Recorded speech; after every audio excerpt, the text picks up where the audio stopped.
Have you ever sat at a dinner table surrounded by people who are supposed to love you, only to feel completely alone? Have you ever felt your stomach twist into knots as you hear laughter erupting around you, knowing that you're the punchline of yet another joke about your life choices? Well, let me tell you something that changed everything for me, something that took me years to understand and even longer to actually put into practice. This is the story of how I learned that sometimes the most powerful response isn't a defense, isn't an explanation, isn't even a witty comeback. Sometimes the most powerful thing you can do is simply walk away. But getting to that point, understanding why it matters, and actually having the courage to do it. That journey almost broke me before it saved me. I remember the exact moment when everything shifted for me. It was Thanksgiving dinner 3 years ago, and I was sitting at my aunt's dining table, surrounded by the usual crowd of relatives I only saw a few times a year.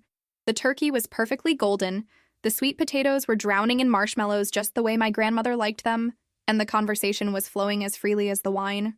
Everything seemed normal, comfortable even, until my Uncle Dave cleared his throat and asked the question I had been dreading since I walked through the door that afternoon. "So," he said, his voice carrying that particular tone of condescension wrapped in fake curiosity, "are you still doing that little writing thing, or have you gotten a real job yet?" The table went quiet for just a moment, that split second of anticipation before everyone started laughing. Not cruel laughter, mind you, but that casual, dismissive kind that somehow feels worse because it's so thoughtless, so automatic. My cousin Jenny chimed in with, "Oh, come on, Dave, you know she's an artist. She needs to find herself first." More laughter. My dad shifted uncomfortably in his seat but said nothing. My mom gave me that look, the one that said, "Just smile and let it go." And I did what I had done countless times before. I forced a smile, I laughed along, and I felt something inside me die just a little bit more. But here's what you need to understand about that moment, about all the moments that came before it, and the many that would come after. This wasn't just about career choices or family dynamics. This was about something much deeper, much more fundamental to who I am as a person. It was about the constant erosion of my self-worth, the slow and steady chipping away at my confidence that happens when the people who are supposed to support you become the ones who question your every decision. I've spent the last decade building a career as a freelance writer and content creator. I don't have a corner office, I don't wear a suit to work, and I certainly don't make the kind of money that would impress anyone at a family gathering. But I love what I do. I wake up every morning excited about the projects I'm working on, the stories I'm telling, the creative freedom I have to shape my own path. Or at least, I used to feel that way before every family event became a referendum on my life choices. The pattern started innocently enough, or so I thought at the time. When I first left my corporate job 5 years ago to pursue writing full-time, my family's reaction was mixed. My mom cried, convinced I was throwing away my future. My dad went silent for 3 days, which was somehow worse than if he had yelled. My older brother, who's a lawyer, tried to talk sense into me over coffee, bringing spreadsheets and statistics about the financial instability of creative careers.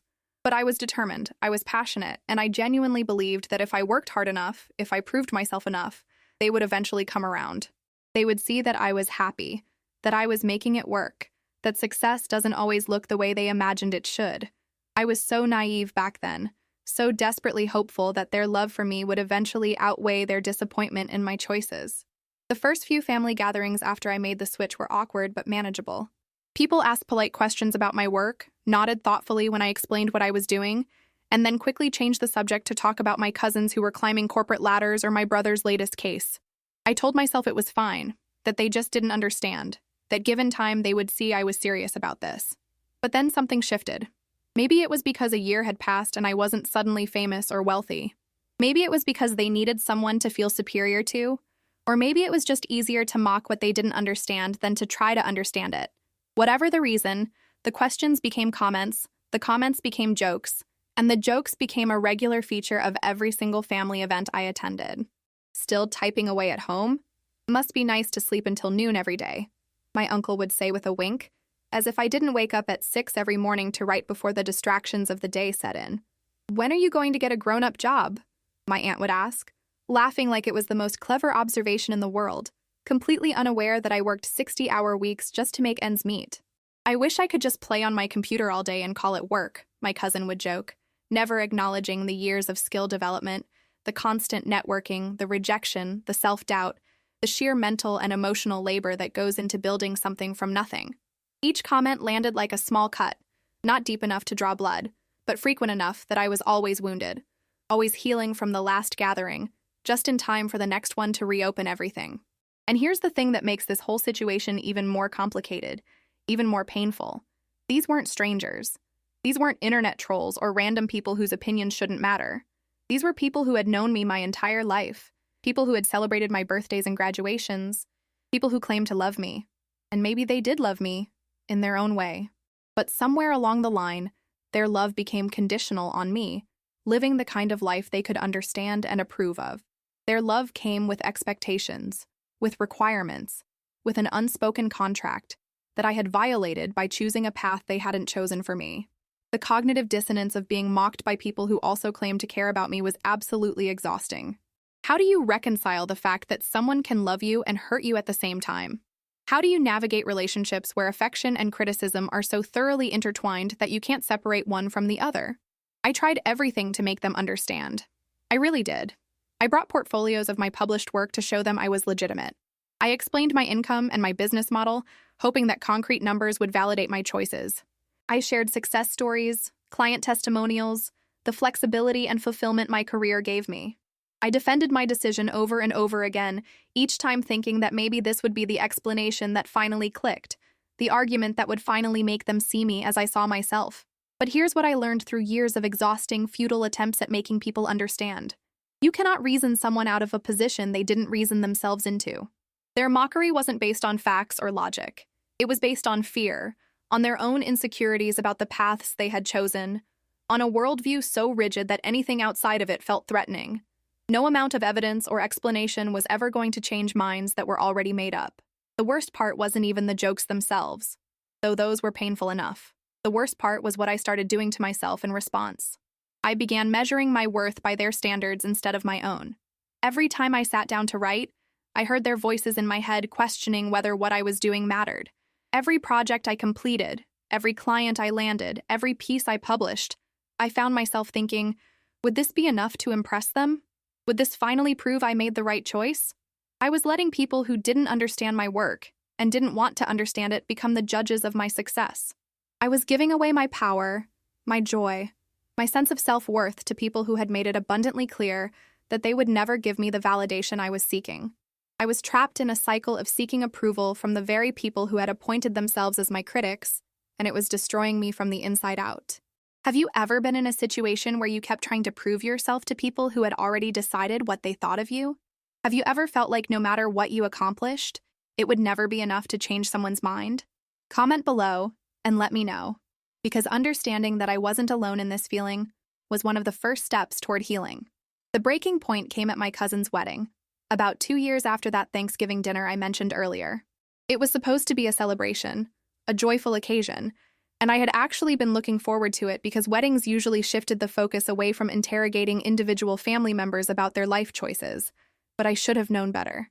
During the cocktail hour, I was cornered by a group of relatives who had clearly had a few drinks and felt emboldened to share their thoughts about my career. One of them, my mom's childhood friend who I barely knew, actually patted me on the head like I was a child and said, "It's so cute that you're still chasing your little dream. Most people grow out of that phase by your age." The others laughed, agreeing with her assessment, and I felt something inside me snap. Not in an angry way, not in a dramatic way, but in a quiet, definitive way. I realized in that moment that I was done. I was done defending myself, done explaining myself, done trying to convince people who had no interest in being convinced. I was done letting their inability to understand my choices reflect on my worth as a person, but understanding that I needed to change and actually changing are two very different things. The pattern had been established over years, and breaking it wasn't as simple as just deciding to stop caring what people thought. I had to fundamentally rewire the way I responded to criticism, the way I processed other people's opinions, the way I showed up in spaces where I knew I would be judged. I had to learn that walking away didn't make me weak or defensive or unable to handle criticism. Walking away was actually the strongest thing I could do, because it meant I valued my peace more than I valued their approval. It meant I was choosing myself, my mental health, my sense of self-worth over the comfort of trying to maintain relationships that were actively harming me. The first time I actually walked away instead of defending myself was at Christmas dinner that same year. My uncle started in with his usual routine about my hobby career, and I felt that familiar tightening in my chest, that preparation for battle that my body had learned to anticipate. But instead of engaging, instead of explaining, instead of trying once again to make him understand, I simply stood up, excused myself politely, and walked out of the room. The silence behind me was deafening. I could feel the confusion, the judgment, maybe even some satisfaction from people who thought I was being rude or oversensitive. But as I stood outside in the cold December air, breathing in the crisp night and feeling my heart rate slowly return to normal, I felt something I hadn't felt at a family gathering in years: peace. For the first time, I had chosen my own well-being over their comfort, and it felt absolutely revolutionary. Walking away became my new strategy, but it wasn't about being dramatic or making a scene. It was about quietly removing myself from situations that were harmful to my mental health. When the jokes started, I would change the subject or physically move to another conversation. When someone cornered me about my career choices, I would give a brief, polite response and then excuse myself. I stopped bringing my work to show them, stopped trying to prove anything, stopped seeking their validation entirely. And here's what surprised me most: the world didn't end. The relationships that were built on mutual respect and genuine love remained intact. The relationships that were built on judgment and conditional acceptance slowly faded away, and I realized I didn't miss them as much as I thought I would. What I did miss, or rather what I was finally able to reclaim, was my sense of self. I started remembering why I chose this career in the first place, what I loved about it, what fulfillment it brought me that had nothing to do with anyone else's approval. Learning to walk away taught me something profound about boundaries and self-respect.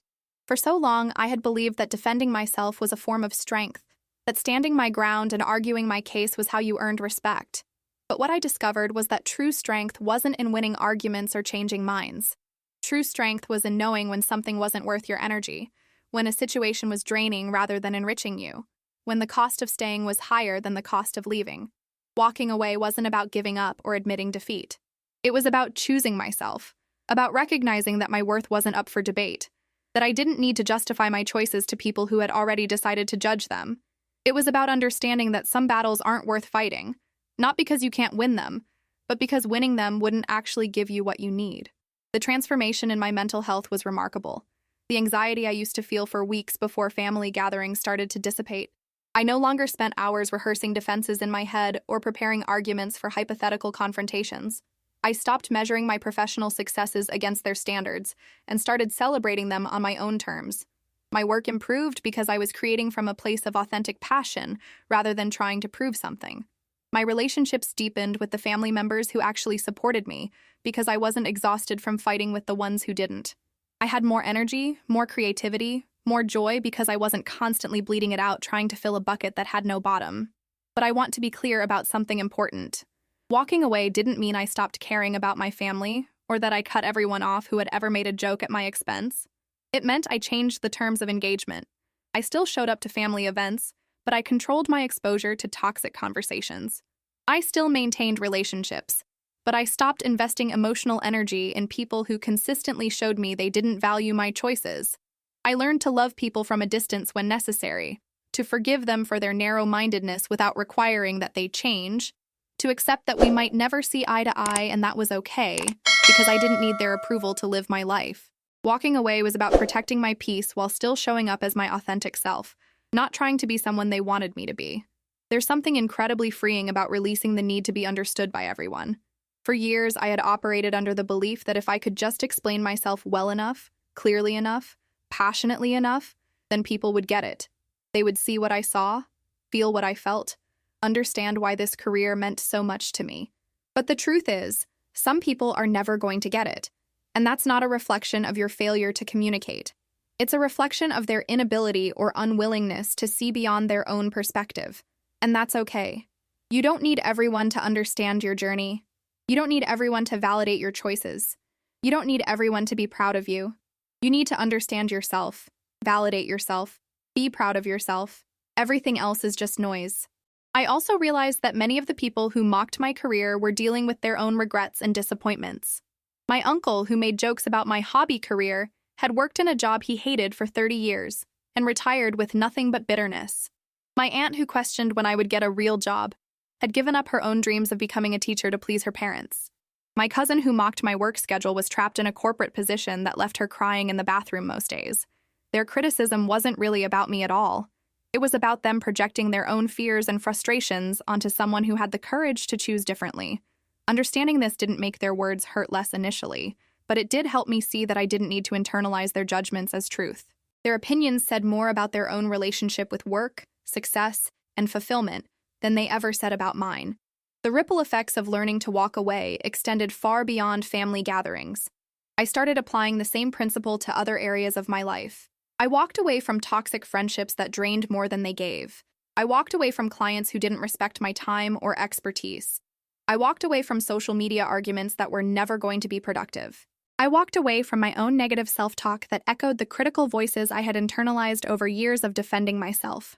Walking away became less about physical distance and more about emotional boundaries, about choosing where to invest my energy and attention, about curating my life in a way that supported my well-being rather than constantly challenging it. Do you struggle with setting boundaries with family members or people close to you? Have you ever felt guilty for choosing your peace over someone else's comfort? Let me know in the comments, because this is something so many of us struggle with, and sharing our experiences helps us all feel less alone. One of the most unexpected benefits of walking away was that it actually improved some of my family relationships. When I stopped being defensive, stopped trying to prove myself, stopped engaging in the same tired arguments, some family members started treating me differently. Without the tension of constant justification, conversations became more relaxed. Some relatives who had joined in the mockery because it was easy or expected actually started asking genuine questions about my work.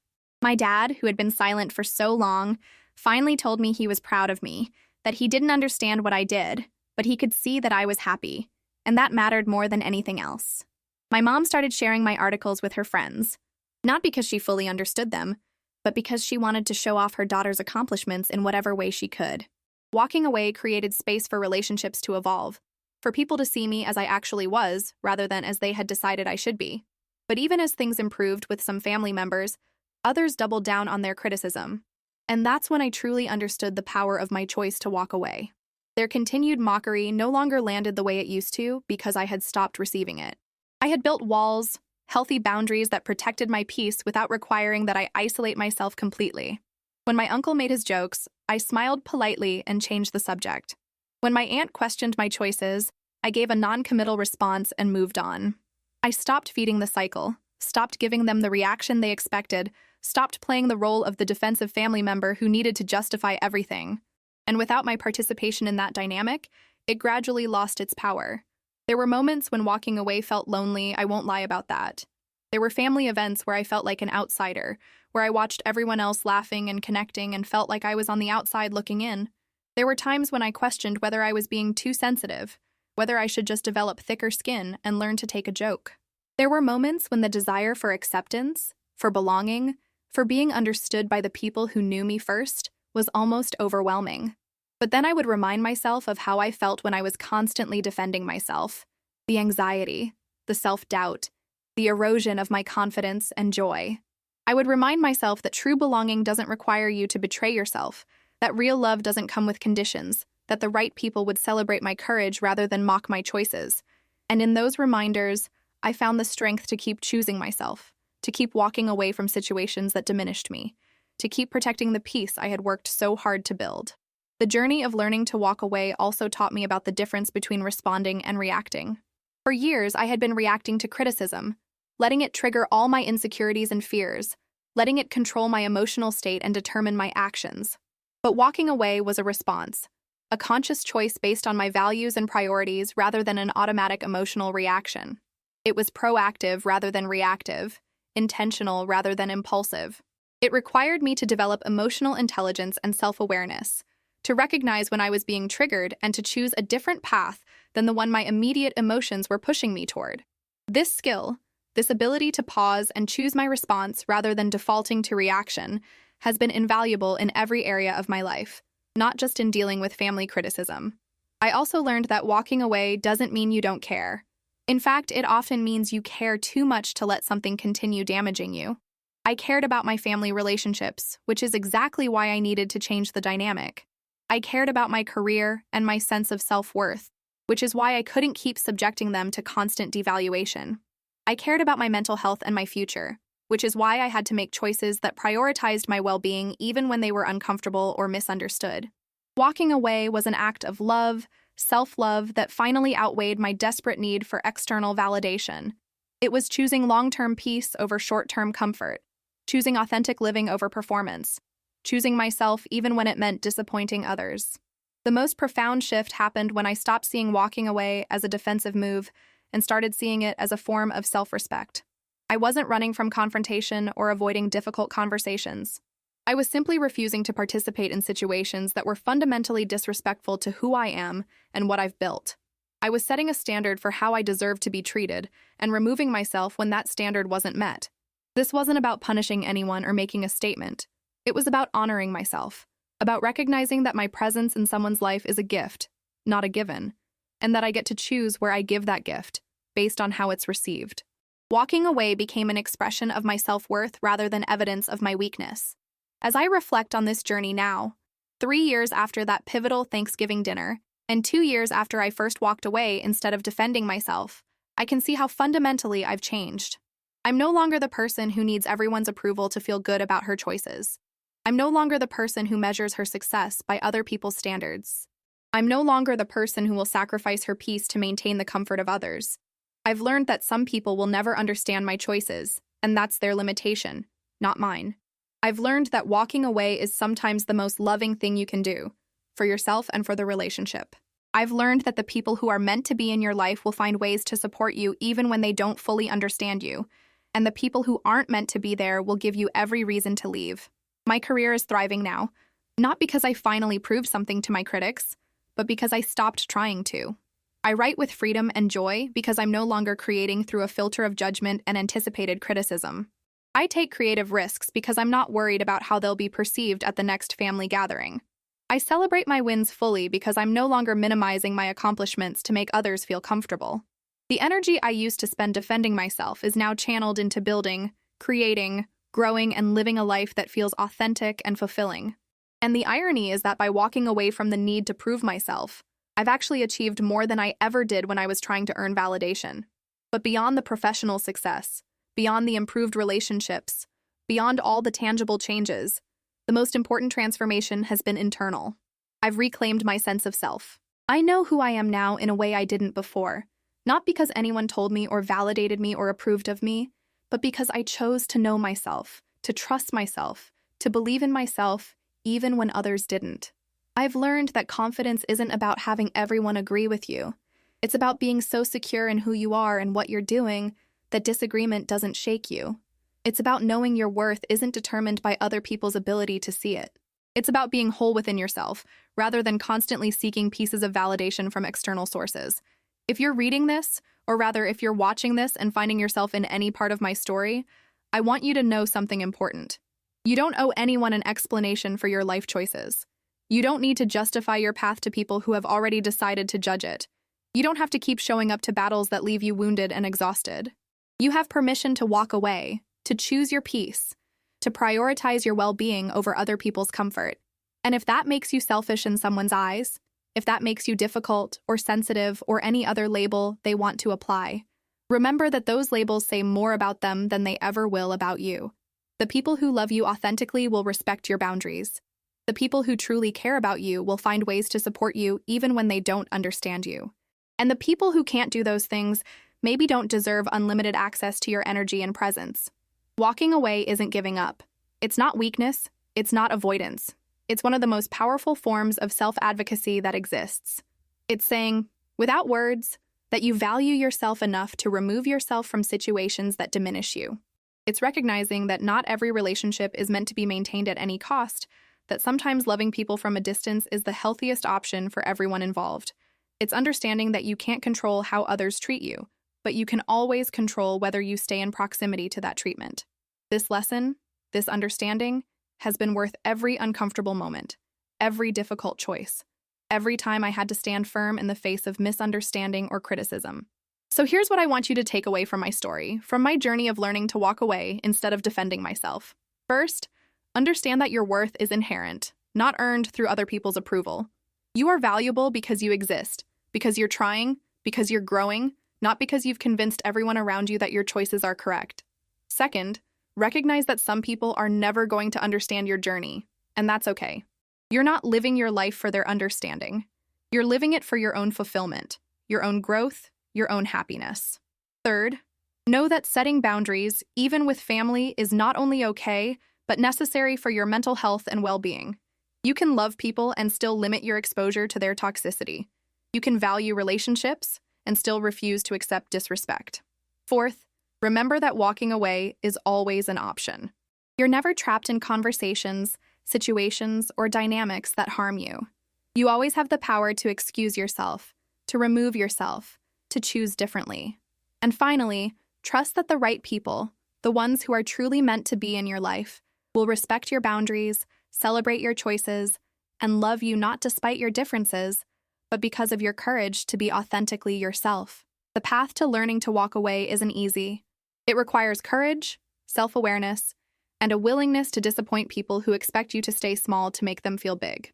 It requires you to choose yourself over and over again, even when that choice feels selfish or wrong or uncomfortable. It requires you to build new patterns, to break old cycles, to fundamentally change the way you show up in relationships and interactions. But I promise you, from someone who has walked this path and come out the other side, it is worth it. The peace you'll find, the confidence you'll build, the life you'll create when you stop seeking validation from people who aren't equipped to give it, these things are absolutely worth the discomfort of the journey. Have you ever been in a situation where you had to choose between defending yourself and walking away? What did you choose, and how did it turn out? I would love to hear your stories in the comments below, because sharing our experiences is how we learn from each other, how we realize we're not alone in these struggles, how we build community around common challenges. Your story matters, and someone else might be reading it right now, needing to hear exactly what you've been through. So please take a moment to share your thoughts, your experiences, your own journey with setting boundaries and choosing yourself. Understanding the power of walking away, understanding that you don't owe everyone an explanation or a defense, understanding that your peace is worth protecting, these are lessons that can literally change your life. They changed mine, and they can change yours too if you're willing to make different choices, to try new approaches, to value yourself enough to remove yourself from situations that harm you. If this story resonated with you, if you felt seen or understood or inspired by what I've shared, please leave a like on this video. Your likes help this content reach more people who might need to hear this message, who might be struggling with the same challenges, who might be looking for permission to choose themselves the way I finally learned to choose myself. And if you want to hear more stories like this, more journeys of personal growth and transformation, more honest conversations about the challenges we all face in relationships and life, please subscribe to Living Through It. This channel is all about sharing real experiences, real struggles, real growth, and building a community of people who support each other through life's difficult moments. Hit that subscribe button and turn on notifications so you never miss a new story. Thank you so much for being here, for listening to my journey, for being part of this community. Remember, you are worthy of respect, you are worthy of love, and you are absolutely worthy of peace. Sometimes the most powerful thing you can do is simply walk away.